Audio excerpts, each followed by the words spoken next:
The Judgment. In a room blacker than night, devoid of stars or any other such beauties, I floated. It was some shattered gap between nowhere and everywhere, the kind of lonely afterlife I'd always imagined would suit me best. I deserved nothing more. It stayed that way for, how do I put this? Forever, and yet not forever. I did not age, or move, or even feel the eons slink by in a human manner. And yet I knew it had been an eternity by the time the angel first appeared. He was a stark contrast to the void around us, brighter than the sun, yet cast light on nothing, as if his glow were being devoured by the abyss. Suddenly, I was standing on a circular piece of stone, and had some semblance of weight and being. The angel opened his arms and spoke not in words, but directly to my mind. "Timothy Halpert Bennington, you are now ready for judgment." Judgment. Of course the afterlife would be something like religions predicted. I'm sure my life had left a bad taste in God's mouth.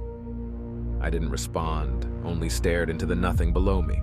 "Your first judge, the one you were cruelest to in life." I cocked my head, brows knitting into a line. People from my life would be judging me? No, please, just send me to hell.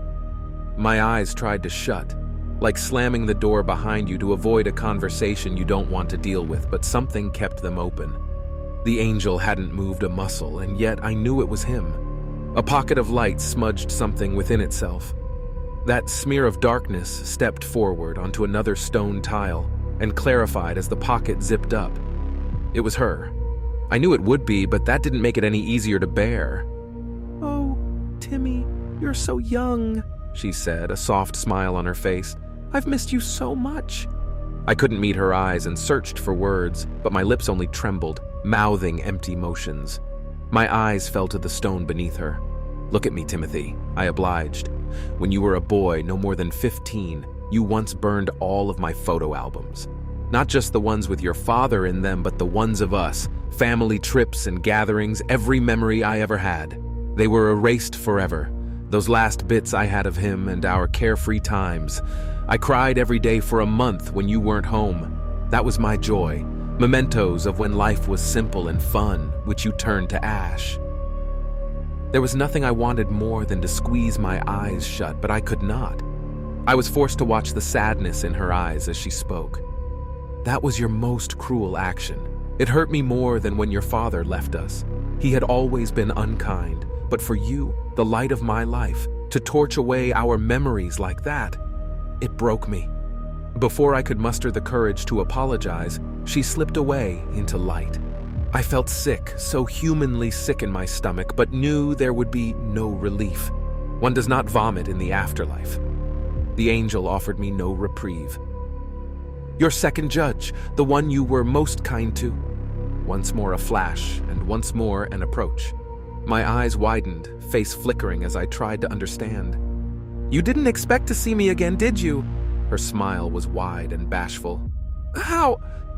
"Oh, silly boy, the mind plays tricks on us sometimes. You probably thought that, because you'd caused me a great pain in life, there was no way you could have brought me joy.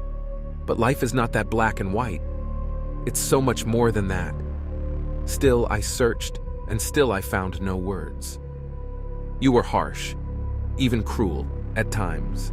But it wasn't always like that.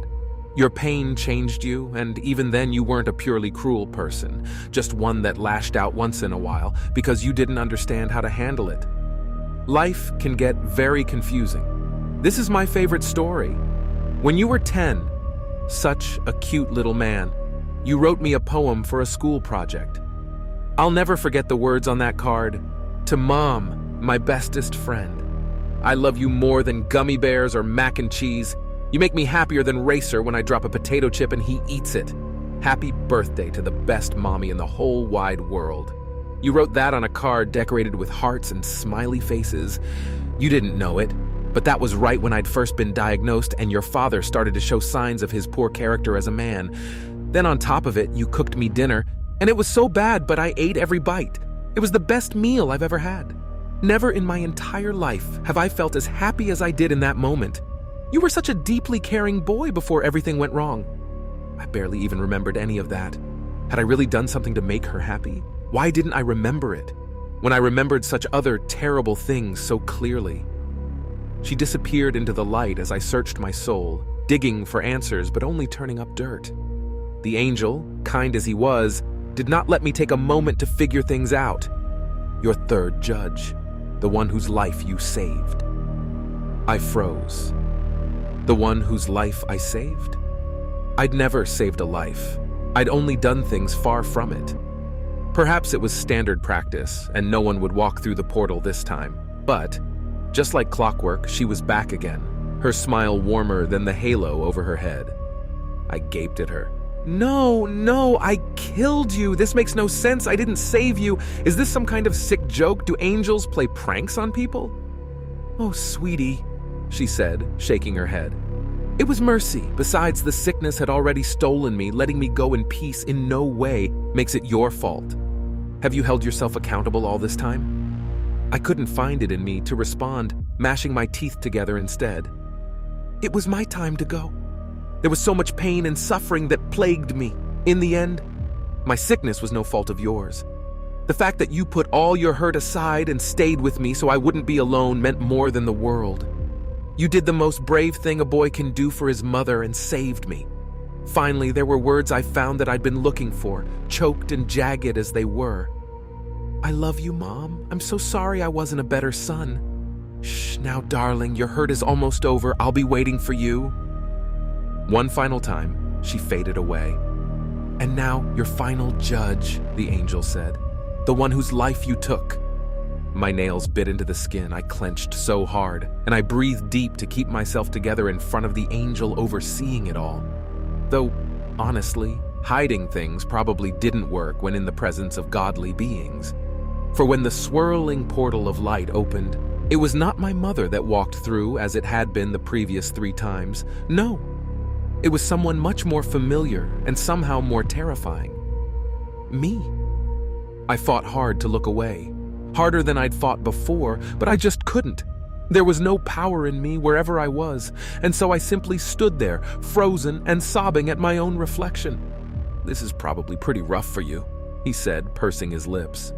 I let out a croak in response. You've always been too hard on yourself, you know that? Isn't it time that you get a little peace too? I don't deserve it, I whispered. Everyone does. This world is a complicated and terrifying place, and everyone knows their own pain. You lived a life consumed by yours, more than equal penance for your mistakes. You've heard what she had to say, and seen the smile she still wears. You hurt her, yes, but you were also the joy of her life. Your father left because she was sick, not because you weren't worth it. He was the problem, not either of you. Your mother loved and still loves you, and you're not a bad man for the things you suffered.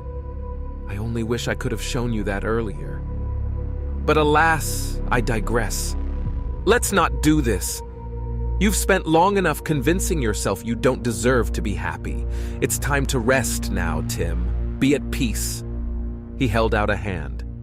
I stepped forward and took it.